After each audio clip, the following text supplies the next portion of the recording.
안녕하세요. 저는 유치원을 다니고 있는 아들을 혼자 키우고 있는 30대 여자입니다. 제 삶에 이혼은 없을 거라 확신한 만큼 결혼 생활 내내 남편을 믿고 의지했었는데요. 이런 저의 믿음과 확신이 무너지는 건 정말 한순간이더군요. 저는 남편의 외도 사실을 다름 아닌 돌이 갓 지났던 아들 덕분에 알게 되었는데요.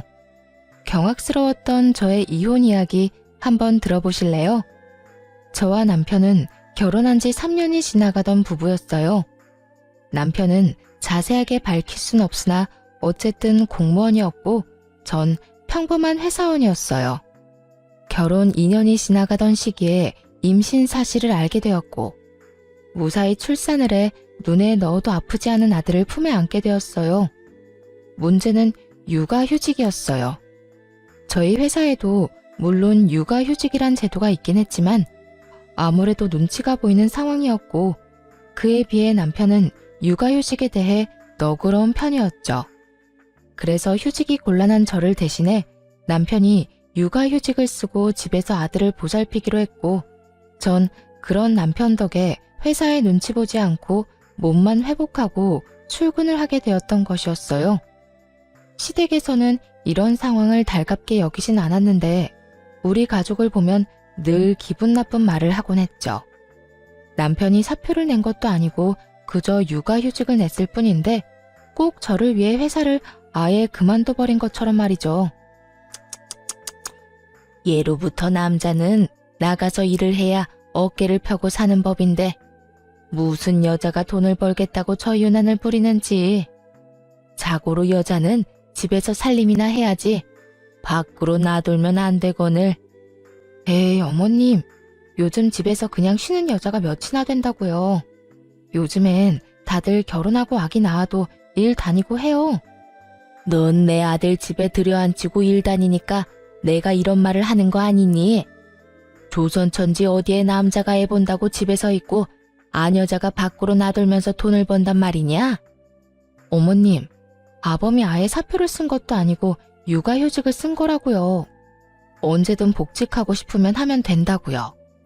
그러니까 그렇게 나쁘게만 보지 마시고 이해 좀 해주세요.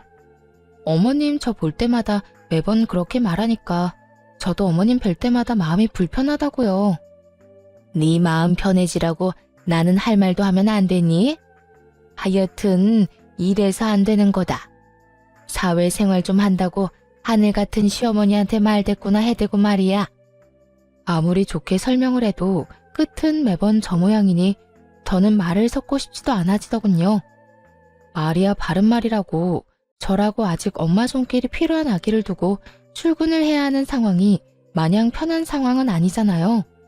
물론 밖에서 사람을 만나는 저와는 달리 온종일 아기와 씨름하는 남편도 힘들겠지만 저 역시 몸도 편치 않은 상황에서 일하랴 집에 와서 살림하랴 보통 힘든 것이 아닌 상황이었죠. 하지만 남편이 절 위해 육아휴직까지 쓴 만큼 저 역시 그런 남편을 위해 최대한 힘든 티를 내지 않고 퇴근하고 나선 남편을 쉬게 하려 노력했는데 저딴 말이나 들으니 기분이 좋지만은 않은 상황이었죠. 거기에다 제 기분을 가장 상하게 했던 말은 다름 아닌 이 말이었어요. 여자는 밖으로 돌리면 사고치게 돼 있다고. 어디 가서 애 뭔 짓이나 하고 다니고 있는지 누가 알겠어? 남자, 외간 남자 말이다.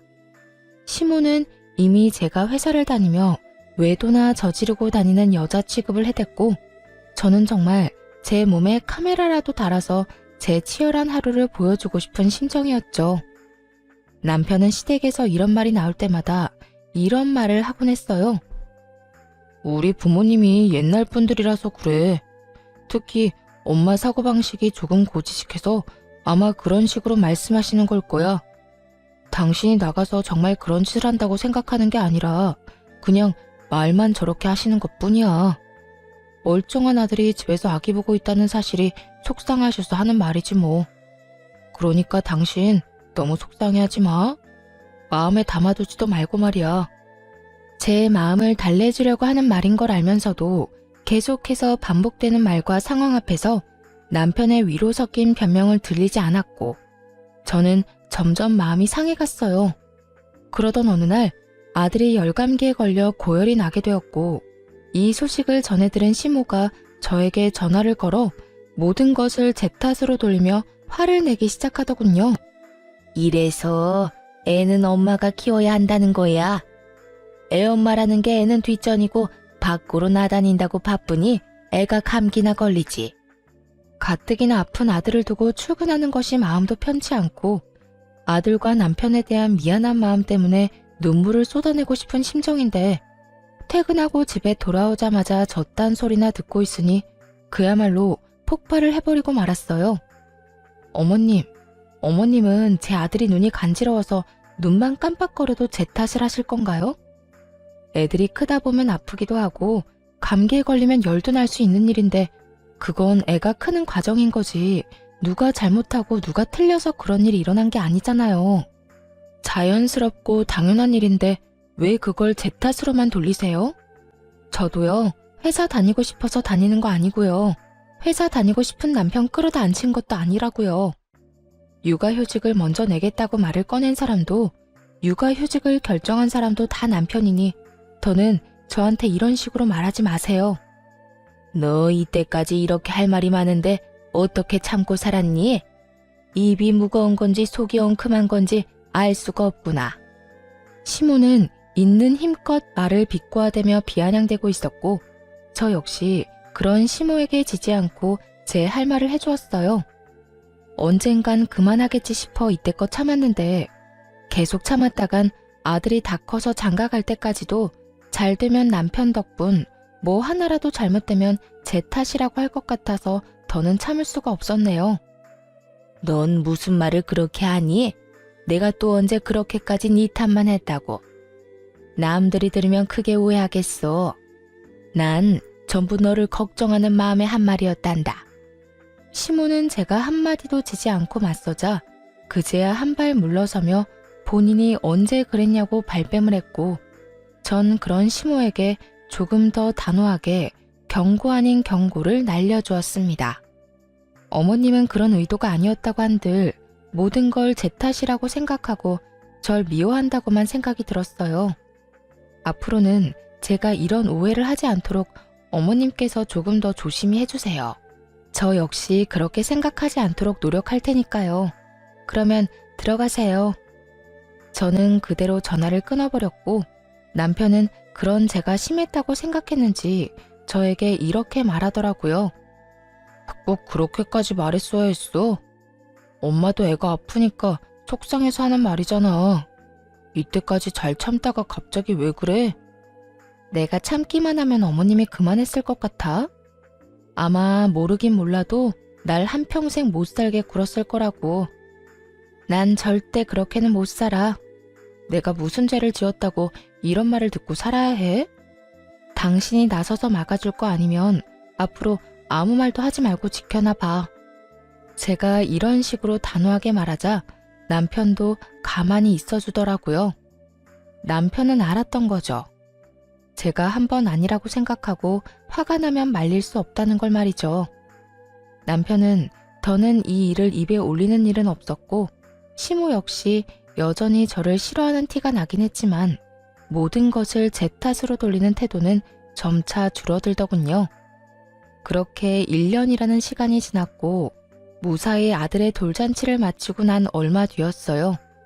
남편은 슬슬 복직하고자 하고 있었고 아들을 잃은 시기에 어린이집을 보내야 한다는 사실을 친정엄마가 알게 된 모양이에요. 아이가 조금 더 클 때까진 봐주신다고 먼저 말해주셔서 한숨 돌린 상황이었죠. 남편의 복직이 결정되고 복직의 날이 다가오던 어느 날 남편의 생일 역시 맞물리게 되어 같은 사무실 동료들을 집으로 초대하게 되었어요. 남편이 육아휴직을 내는 동안 여러모로 고생 많으셨다는 의미로 미안함과 감사한 마음을 표현하기 위해 겸사겸사 마련한 자리였어요. 약속 시간이 되자 남편의 동료들이 집으로 찾아왔고 준비된 음식들을 먹고 있으니 낮잠에서 깬 아들이 나오더라고요. 당시 낯을 가리기 시작했던 터라 낯선 사람들의 모습에 울음을 터뜨리거나 곧장 전화 남편에게 다가가 안길 거라고 예상했던 제 생각과는 달리 제 아들은 한 여자 직원의 품으로 달려가 안기더니 이렇게 말하더라고요. 엄마! 어눌하지만 정확한 말 엄마였어요. 엄마, 아빠, 할미 정도는 할 줄 알았고 낯을 가린다는 것 자체가 익숙한 사람은 알아본다는 거잖아요. 분명 낯가림이 극에 달했던 시기였는데 낯선 여자에게 안겨버리는 아들을 보고 있으니 참 의아하더라고요. 어머, 지혜씨가 애들한테 인기가 많나 보네. 어떻게 이 많은 사람 중에 단번에 지혜씨한테 가서 안기나? 그러게, 엄마라고 하는 말 들었지? 아기 목소리 너무 귀엽다. 지혜씨, 기분이 어때? 처녀가 한순간에 아기 엄마가 되었네. 오늘은 제가 하루 동안 엄마가 되는 건가요? 그나저나 아기가 너무 귀엽네요. 한 품에 쏙 들어오는 게 기분이 너무 이상해요. 저마다 아들의 행동을 보며 귀엽다며 까르르거리며 대화를 나누고 있었고 아들을 안고 있는 여자 직원 역시 너스레를 떨며 아들을 더 꽉 안더라고요. 거기까진 그러려니 하며 아들이 그 여자 직원이 마음에 들었나 보다 애써 넘길 수 있었어요. 하지만 정말 의아한 일은 그 뒤에 일어나고 있었죠.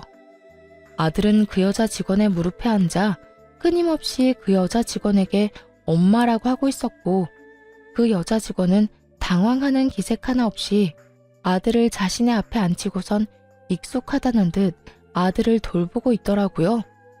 아들이 가장 좋아하는 발바닥 주물러주기부터 해서 울다가도 바나나만 주면 뚝 그치는 아이한테 바나나까지 먹이고 있었어요.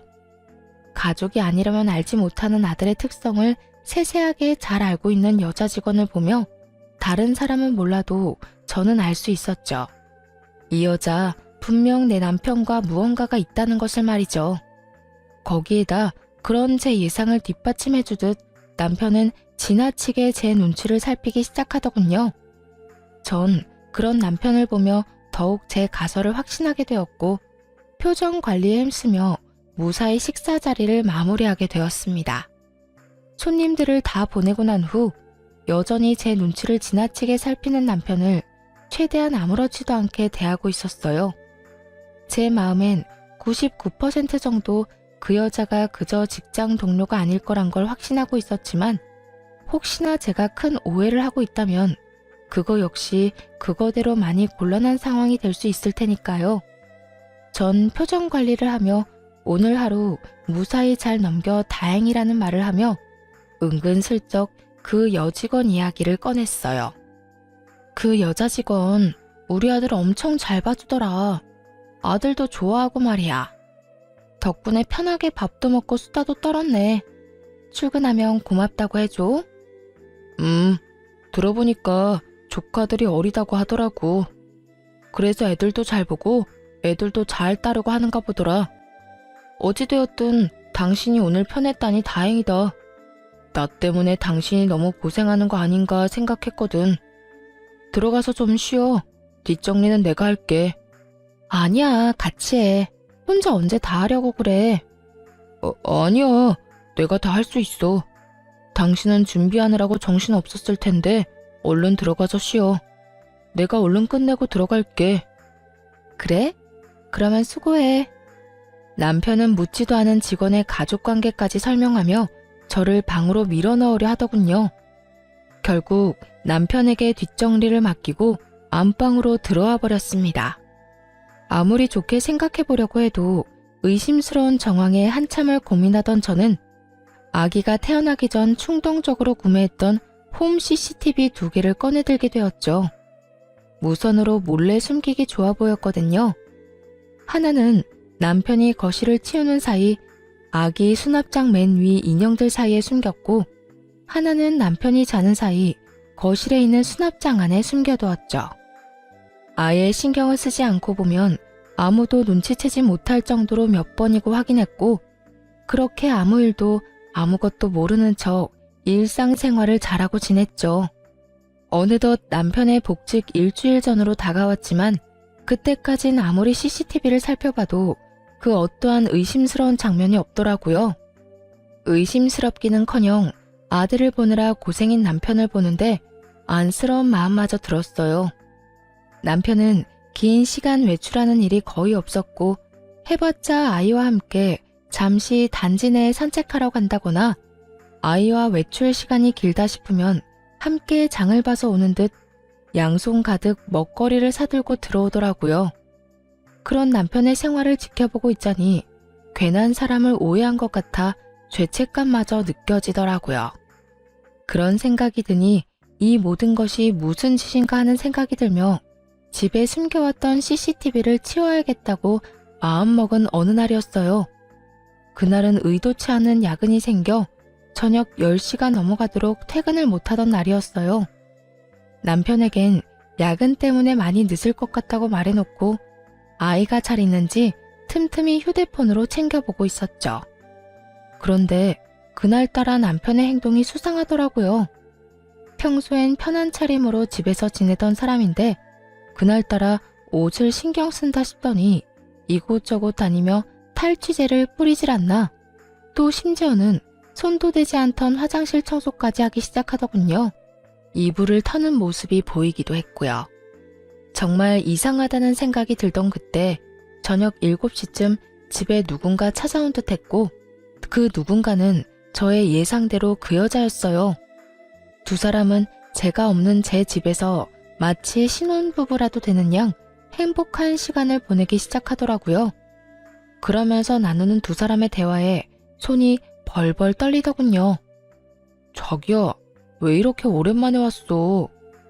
아이고, 혹시 모르잖아.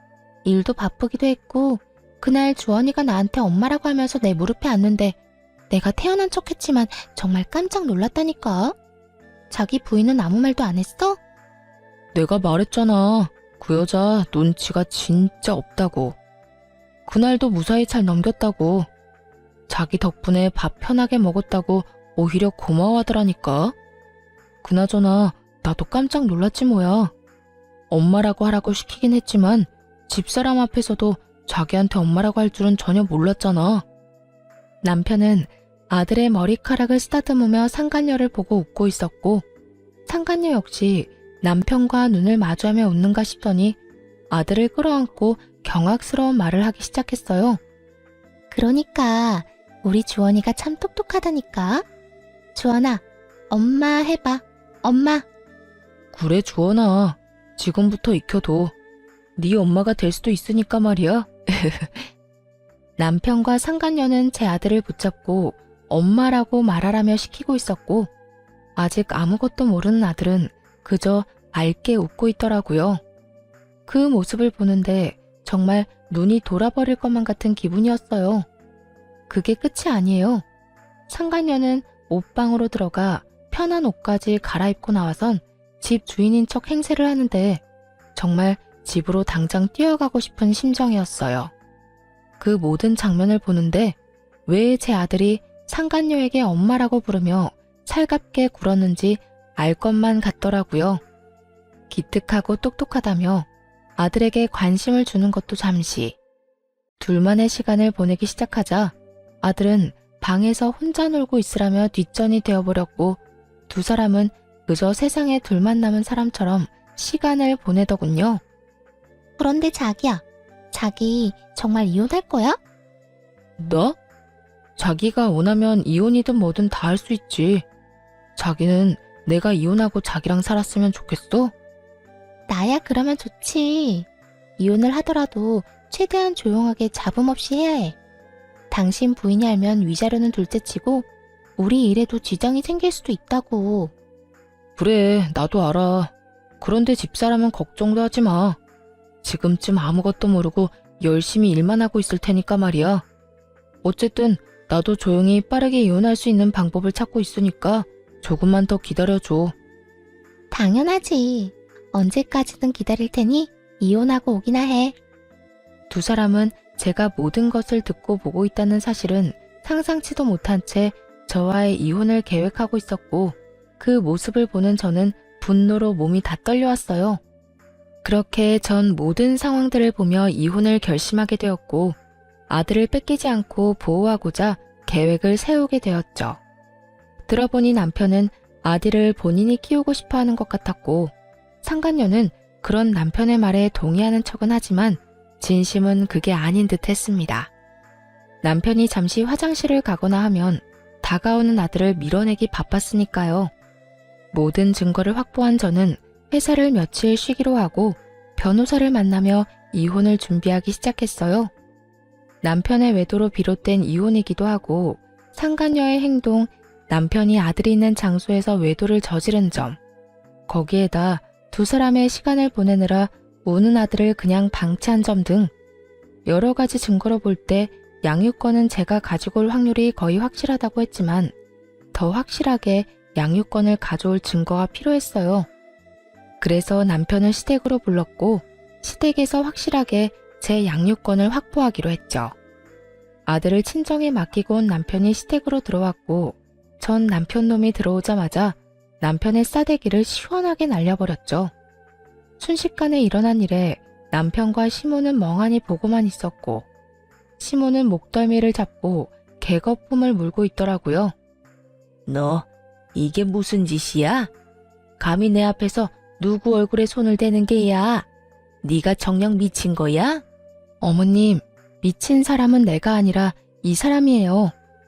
제 말에 남편은 억울하다는 듯 저를 보며 득달같이 따지고 들기 시작했어요. 내가 뭘 잘못했는데 다짜고짜 이러는 거야? 내가 갑자기 왜 이러는지 조금도 짐작이 안 가니? 그만큼 당당한 거야? 아니면 워낙 잘못한 게 많아서 뭘 말해야 할지도 모르겠는 거야? 말을 해. 당신이 아무 설명도 없이 이러는데 내가 어떻게 알아? 정확히 설명을 해보란 말이야. 아, 그래? 그러면 이거 좀 볼래? 여전히 아무것도 모르겠다는 표정으로 피해자인 척하는 남편을 향해 미리 영상분을 캡처해 뽑은 사진을 남편의 얼굴에 냅다 던져버렸어요. 땅바닥에 떨어진 사진을 봤는지 남편 얼굴이 점점 사색이 되어가더라고요. 당신 아주 대범하더라. 감히 우리 집에서 이딴 짓을 해? 그것도 내 배 아파서 난 내 자식 앞에서? 네가 이러고도 인간이야? 이게 아빠라는 인간이 할 짓이냐고. 차라리 애를 맡기고 밖에서나 만나서 놀아야지. 이게 도대체 뭐하는 짓이야? 여보, 그게 아니라 내 말 좀 들어봐. 그게 아니긴 개뿔. 이미 다 듣고 이미 다 봤어. 너 나랑 이혼한다며? 최대한 조용하고 잡음 없게 이혼을 해? 누구 맘대로. 내가 너랑 이 여자 가만둘 것 같아? 저는 고함을 질러버렸고 시모는 빠르게 다가와 바닥에 떨어진 사진을 주워 들더라고요. 사진을 쥔 시모의 손이 덜덜 떨리고 있었는데 그런 손과는 달리 표정은 애써 평온한 척 연기를 하기 시작했어요. 그 상황에서도 어떻게 해서든 남편에게 불리한 상황을 만들기 싫어 악착같이 괜찮은 척, 아무렇지 않은 척, 태연한 척 연기를 하는 것이었죠. 그렇게 한참 마음을 가다듬던 시모는 태연한 목소리로 말했어요. 그래서 어쩔 거니? 애도 있는데 이까진 일로 이혼이라도 할 거니? 남자들 사회생활 하다 보면 이런 실수 한두 번은 다들 하고 살아. 남편이 바람 좀 피웠다고 이혼하면 이 세상에 나만 아는 부부가 있을 거라 생각해? 어머님 같으면 다른 여자랑 바람나서 언제 이혼할까 날짜 세고 있는 남자랑 살 수 있어요? 나 때는 다 그러고 살았다. 두 집 살림쯤은 기본으로 참고 살았어. 그건 그때고 지금은 아니잖아요. 어머님은 이해하고 살 수 있을지 몰라도 저는 제정신이 올바르게 박혀 있어서 절대 그렇게는 못 살겠네요. 당장 이혼할 겁니다. 시모는 단호한 제 태도에 콧방귀를 끼며 제 예상에서 한치도 벗어나지 않는 말을 하기 시작하더군요. 그래? 네 뜻이 정 그렇다면 이혼하거라. 너랑 이혼한다고 한들 우리 아들이 혼자 살 것도 아니고 말이야 바른 말이라고 그냥 평범한 회사원인 너보단 같은 공무원 며느리가 나도 좋겠네. 이혼은 해도 되는데 단 내 손주는 네가 못 데리고 간다. 그건 네가 무슨 말을 하고 네가 어떤 수를 써도 절대 안 되는 일이니 그렇게 알아. 이미 예상했던 대로 흘러가서 그런가 저딴 말을 들어도 놀랍지도 않더라고요. 전 그런 시모의 말에 눈 하나 깜빡하지 않고 준비한 말을 꺼냈어요. 그러죠 뭐. 여자 혼자 아들 키우는 게 어디 보통 일이겠어요? 그렇게 원하신다면 제 아들 데리고 가서 잘 키워보세요. 그런데 어머님, 새며느리 될 이 여자도 과연 어머님이랑 같은 생각일까요? 나이도 어려 직업도 공무원이라 앞날이 창창한데 이혼남인 것도 모자라 애까지 있다고 하면 글쎄요. 지금은 사랑에 눈이 멀어서 앞뒤 재지 않고 이딴 짓까지 한다고 쳐도 막상 정말 이혼까지 하고 애까지 키워야 한다고 하면 그 여자가 순순히 받아들일지는 잘 모르겠네요. 뭐야? 지금 네 말은 그 여자가 내 손주를 안 키워주기라도 할 거란 말이야? 그렇잖아요. 어머님 같으면 직업도 공무원에 나이도 어린데 이혼남도 모자라 애까지 키워야 한다고 하면 그런 결혼할 것 같아요. 제가 본 게 좀 있어서 그러는데 그 여자 절대 제 아들 제대로 안 키울 거예요. 우리 집에 나 몰래 왔을 때도 남편이 화장실 가니 애는 나 몰라라 하던데요 뭘. 이렇게 바득바득 우겨서 데려간 아들 다른 데는 맡기지는 못할 거고 그렇다고 해서 어머님이 이제 걷기 시작한 애를 도맡아 키울 수는 없을 텐데 그래도 손주가 아까워서 저에게 못 주겠다고 하면 하는 수 없죠. 제가 포기할게요. 시모는 제 말을 가만히 듣고 있더니 일리가 있다 싶었는지 순식간에 말을 뒤집더군요. 아, 아니다. 모름지기 애는 엄마가 키워야 하는 게야. 나야 물론 내 새끼 곁에 두고 보면 좋겠지만 어디 내 생각만 할 수 있니? 우리 손주를 위해서 이 할미가 포기할 건 포기해야지 뭐. 시모의 말에 남편이 나서 그럴 순 없다고 했지만 그 역시도 아들 혼삭기를 막을까 걱정됐던 시모가 득달같이 반박하고 나서주더군요. 그래도 애를 어떻게 보내? 난 내 아들이랑 같이 살 거야. 내 아들이랑 떨어져 살기 싫다고. 이 녀석아, 조용하지 못해? 애야 한 번씩 보면 되지만 넌 이혼해서 혼자 어떻게 살 거야? 한평생 외롭게 살 거야? 그건 걱정하지 마. 쟤가 우리 아들 자기 자식처럼 키워준다고 했다고. 그걸 다 믿어? 지금이야 너한테 눈이 멀어서 애가 어려도 뭐든 다 하겠다고 말하겠지만 막상 너 이혼하고 네가 아쉬운 처지 돼봐라. 그때도 네 말처럼 애 키운다고 말이 나올지. 그리고 너희 살면서 애라도 생기면 어떻게 할 거야? 여자는 제 배 아파 낳은 자식한테 손길 눈길 한 번씩은 더 가게 되는 법이야. 설마 우리 지혜 그런 여자 아니라고. 그런 여자라서 그렇게 행동하는 게 아니라 그런 상황이니 그렇게 행동할 수밖에 없다는 걸 왜 몰라 이 녀석아. 괜히 애 때문에 상황 시끄럽게 만들지 말고 그냥 넌 홀가분하게 애 주고 와서 깨끗하게 새 출발해. 시모의 반박 불가한 말에 남편은 어느새 수긍하며 고개를 끄덕이고 있었고 전 마음속으로 쾌재를 불렀습니다. 만약 그럼에도 시모와 남편이 양육권을 가지려 우겨대면 읊어주려고 미리 작성해왔던 변호사님의 자문도 주머니 속에 있었거든요. 뭐 귀찮은 일은 덜었던 것이었죠. 그래, 그러면 우리 아들 양육권은 당신이 가져. 그 대신 우리 아들 잘 키워야 한다. 정말 잘 키워야 해. 어쩔 수 없지 뭐. 그런 걱정은 하지도 마. 그래도 내가 엄마인데 남보다 내가 더 지극정성으로 키우지 않겠어? 당신은 이상한 걱정하지 말고 이혼이나 잘 준비해. 그렇게 양육권 문제도 마무리되었고 그 자리에서 양육권 포기각서도 받았습니다. 물론 양육권을 포기한다는 모든 대화 내용도 녹음을 따로 해두었고요. 양육권을 확보하게 된 저는 이혼 절차에 박차를 가했고 소장이 다 작성되던 그날 바로 이혼 서류와 상간녀 소장을 가지고 직접 남편과 상간녀가 일하는 사무실로 찾아갔습니다. 그날은 남편의 복직 첫날이었기에 여러모로 기념스러운 날이 되려고 그날로 정했던 것이었죠. 아침 일찍 사무실로 찾아가니 때마침 사람들이 다 모여 남편의 복직을 환영하고 있더라고요. 이혼도 코앞으로 다가왔겠다. 회사 복직도 했겠다. 입이 찢어질 듯 웃고 있던 남편과 상간녀는 저를 보자마자 얼굴이 새파랗게 질려가더군요. 당신 여기까지 무슨 일이야? 무슨 일은 직접 줄 게 있어서 이렇게 왔지.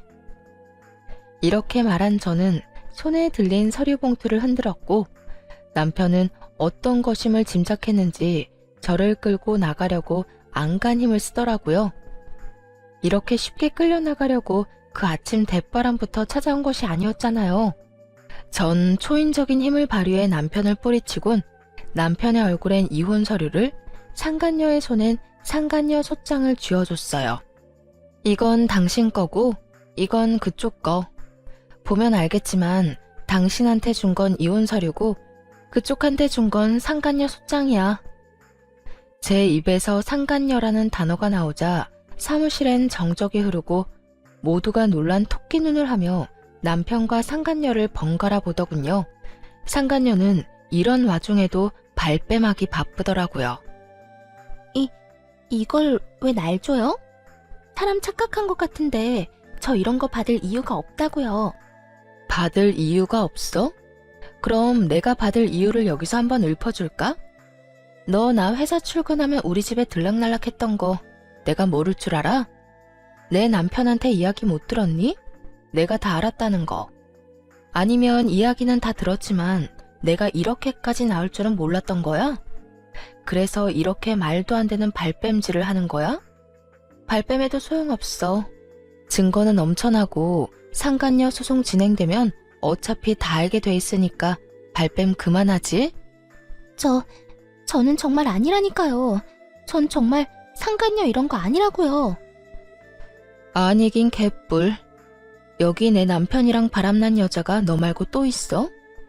헛소리 그만하고 소장 주인 제대로 찾아간 거 맞으니까 내용 잘 읽어보고 위자료나 제대로 준비해. 알겠어? 상간녀가 아무 말도 못하고 몸만 부들부들 떨고 있으니 남편은 도저히 안 되겠다 싶었는지 다시금 저를 바깥으로 잡아 끌기 시작하더군요. 이제 모두가 알게 되었는데 대체 무슨 뻔뻔함으로 나를 잡아 끄는 건지. 그 손길이 너무 더럽고 추악하게 느껴졌던 저는 팔을 신경질적으로 쳐내며 말했죠. 이거나 어디서 감히 내 몸에 손을 대? 네가 가지 말라고 해도 내 할 일은 다 했으니 이제 갈 거야. 제가 방향을 틀자 남편 놈은 저만 들리게 아주 작은 소리로 이렇게 말하더라고요. 갈 때 가더라도 사람들한테 다 오해라고 설명하고 가야 할 거 아니야. 이대로 가면 나랑 지혜는 어떻게 해? 당신 때문에 일 그만두게 되면 당신이 책임질 거야? 어쩌면 인간이 이렇게나 뻔뻔할 수가 있는지 그 순간 멍하더라고요. 어쩌다가 인간이 이렇게까지 변했나 싶기도 하고요. 어이없다는 듯 남편을 쳐다보다 큰 소리로 고함을 치고 사무실을 나와버렸습니다. 야, 뭐? 오해? 너랑 저 여자 바람 피운 증거가 차고도 넘치는데 오해는 무슨 오해야. 그리고 너희가 불륜 저질러서 일 못하게 된 걸 왜 나한테 책임을 지래? 정신 차려. 내 인생 망친 너희들이 나한테 어떻게 해줘야 하지. 너희한테 내가 해줄 건 복수 말곤 없다 이거야.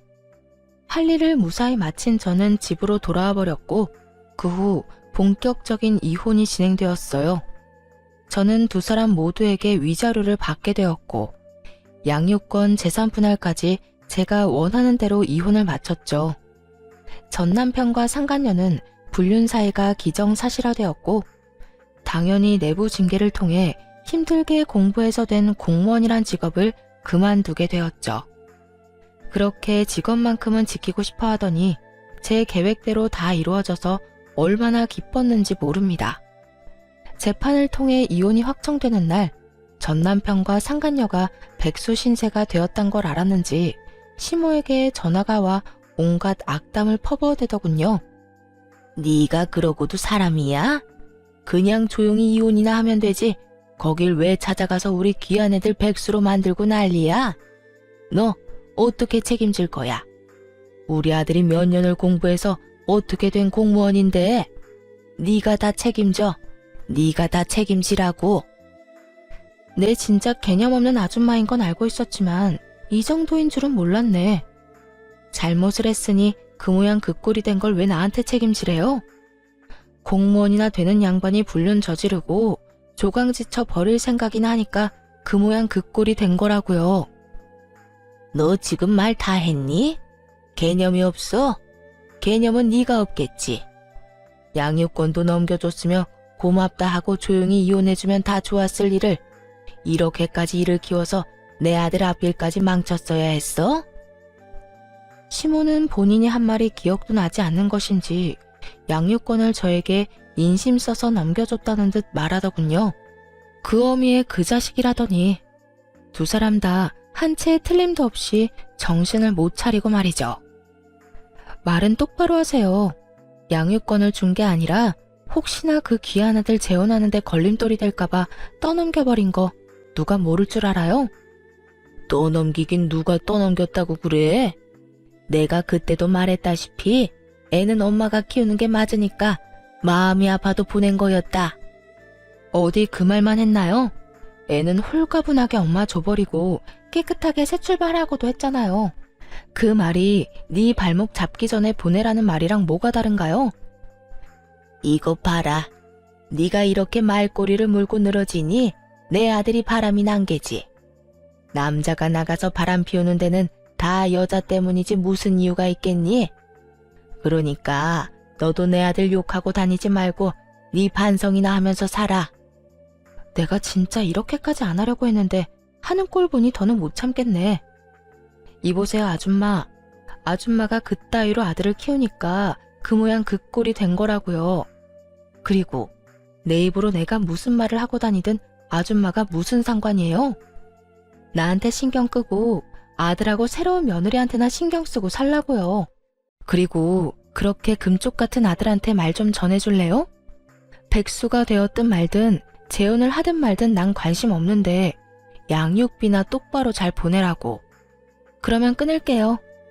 그 후 얼마 지나지 않아 전 남편과 상간녀의 재혼 소식이 들려오고 저에게 위자료를 주느라 꽤 큰 돈이 나간 두 사람은 시댁에 합가를 해서 신혼 살림을 시작했다는 이야기를 들을 수 있었어요. 그렇게 2년이란 시간이 지났고 전 그 악몽 같던 날들을 잊으려 노력하며 잘 지내고 있었죠. 이사도 해버렸고 연락처도 진작 바꿔버려 더는 연이 닿을 일이 없을 거라 생각했는데 술에 취한 전 남편이 새벽에 집으로 찾아온 것이 아니겠어요? 여긴 어떻게 알고 찾아온 거야? 아, 술 냄새. 술 먹었니? 나 술 좀 먹었어. 여긴 여기저기 묻고 물어 알아냈지. 술 먹다 보니까 우리 아들이 너무 보고 싶어서 말이야. 우리 아들 잘 지내지?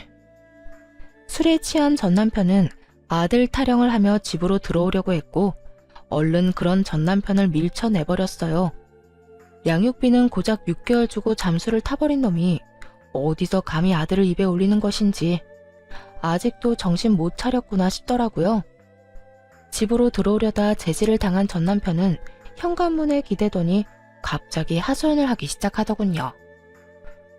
나 와이프랑 하루가 멀다고 싸운다. 요즘 같아선 이렇게 싸우려고 그 꼴을 다 보고 재혼을 했나 싶다니까. 그렇게 좋아 죽어서 아들까지 버리고 이혼했으면 보란듯이 잘 살기나 하지 싸우기는 왜 싸워? 그러게나 말이다. 내가 두 여자 사이에서 피말라 죽을 것만 같아. 엄마는 엄마대로 잘 살고 있는 아들 인생 말아먹은 여자라고 와이프 구박하고 와이프는 와이프대로 멀쩡한 처녀 꼬셔서 이 모양 이 꼴로 살게 만든 게 누군데 누구 보고 책임 전가하냐고 따져묻고 어느 사람도 지려고 하질 않는다니까. 그렇게 싸우고 나면 그 화를 우리 방까지 가지고 와서 나한테 짜증을 내니 우리도 싸우게 되고 내가 요즘 정말 미치겠다. 전 남편은 웃기지도 않게 저에게 부부싸움을 한 이야기를 꺼내더군요. 그래서 요즘 그렇게 싸운다고 하소연이나 하려고 찾아왔니? 그것도 이 새벽에? 아니, 그렇게 힘들다 보니 우리 아들이 너무 보고 싶더라고. 그래서 찾아왔지. 그래서 말인데 잠시 얼굴만 좀 보여주라. 응? 밀고 들어오려는 전 남편을 최선을 다해 막아서며 양육비 이야기를 꺼냈죠. 얼굴 같은 소리 하네. 내가 너 양육비 청구 소송하려다가 네 인생이 불쌍해서 참고 있는 거야. 이때껏 밀린 양육비 일시불로 내놓을 거 아니면 헛소리 하지 말고 얼른 가라. 아랑곳하지 않고 술주정을 부리기 시작하더군요. 이미 정신이 나가버린 상태인 듯했고 주머니를 뒤져 전 남편의 휴대전화로 상간녀에게 전화를 걸었어요. 지금 시간이 몇 시인데 안 들어오고 뭐해? 그러게, 지금 시간이 몇 시인데 네 남편 지금 우리 집 현관문 앞에 퍼지고 앉아서 술주정 부리고 있다. 얼른 와서 좀 치워줄래? 제 말에 상간녀는 노발대발하며 고함을 질러댔고 전 주소를 알려주며 그렇게 고함을 지를 시간에 얼른 와서 이 인간 쓰레기나 빨리 치우라고 해버렸죠. 그렇게 전화를 끊고 얼마 지나지 않자 임신을 했는지 배가 꽤 나온 상간녀가 화를 내며 오더라고요. 이게 도대체 무슨 일이야? 두 사람 나 몰래 만나고 있었어요? 두 사람 재결합이라도 하기로 했냐고. 내가 미쳤어? 이딴 인간이랑 재결합하게. 그러면 내 남편이 왜 여기 있어요, 왜? 나한테 복수라도 하려고 내 남편 끌어들였어요? 너도 당해봐라 이거냐고요. 야, 가지라고 해도 안 가고 오라고 한 적도 없거든? 알려준 적도 없는 집 찾아와서 이러는데 나보고 어쩌라는 거야? 난 네 남편한테 아무런 감정도 없으니까 제발 좀 데리고 가고 앞으로 네 남편 단속이나 좀 잘해. 다음에 또 이딴 식으로 찾아오면 경찰에 신고할 거라고 꼭 좀 전해주고. 상간녀는 저를 한번 쏘아보더니 전 남편을 흔들어 깨워 질질 끌고 집으로 돌아가더군요. 그 꼴 참 보기 좋다 싶었네요. 그 후 들리는 전 남편은 또 제 번호를 어떻게 알았는지 연락이 와선 친절히 그 뒷이야기를 전해주더라고요. 당신 도대체 내 와이프한테 그날 뭐라고 한 거야? 혹시 뭐 오해할 만한 이야기 했어? 오해? 무슨 오해?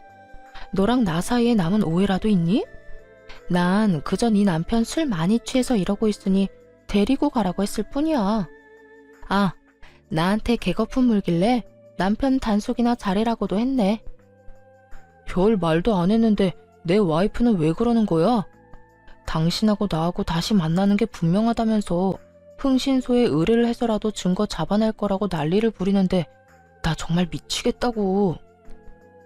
도대체 우리 집이랑 전화번호 누가 알려줬는지 모르겠는데 이딴 말이나 하려고 전화했니?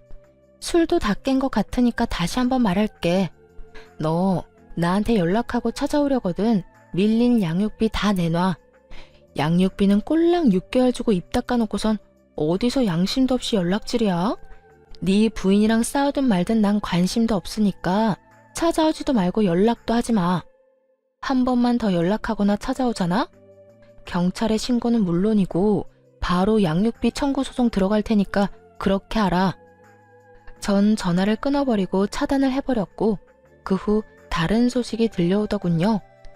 상간녀의 광기 어린 집착에 결국 전 남편도 폭발을 했는지 큰 싸움이 되어버렸고 화가 머리끝까지 난 상간녀는 전 시댁을 뒤집어 엎어버리고 짐을 싸서 나가버렸다고 하더라고요.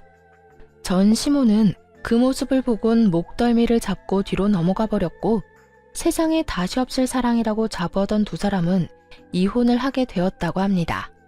뱃속에 아기까지 있는데도 말이죠. 그렇게 사랑해서 모든 걸 다 버리고 결혼까지 하더니 그 사랑의 결말이 겨우 가정 파탄이라니. 역시 불륜 커플에 어울리는 결말이다 싶었네요. 그러게 바람 피운 게 뭔 죄냐며 창피한 줄 모르고 나댈 때 알아봤죠. 그 후 전 잘 지내고 있습니다. 몇 년이라는 시간이 또 지났고 아이는 이제 유치원에 다니고 있어요. 그리고 또 전해드릴 좋은 소식은 제가 결혼을 앞두고 있다는 것이에요. 제가 만나는 남자는 회사 거래처 사람으로 알고 지낸 지는 오래된 사람이에요.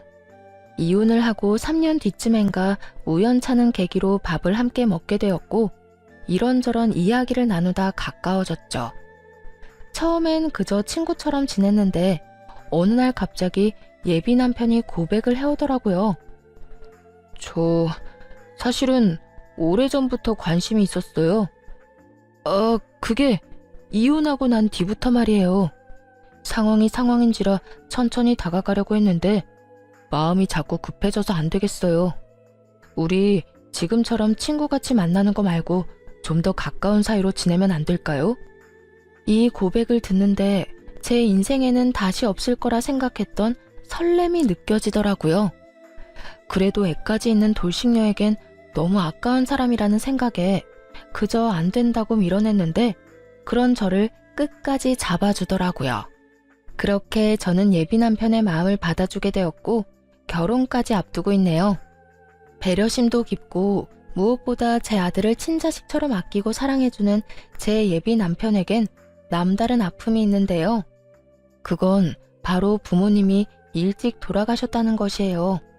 오랜 시간 사랑이 고팠던 제 예비 남편에게 저와 제 아들이 아낌없는 사랑을 주며 함께 잘 살아가 보려고 합니다.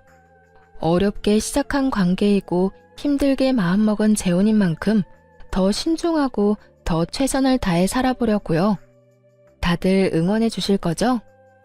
사실 아들을 데리고 이혼을 하게 될 때만 해도 제가 재혼을 할 거란 생각은 하지도 못했었어요. 하긴 예상하지 못한 이혼도 했는데 재혼은 못하란 법은 없긴 하죠.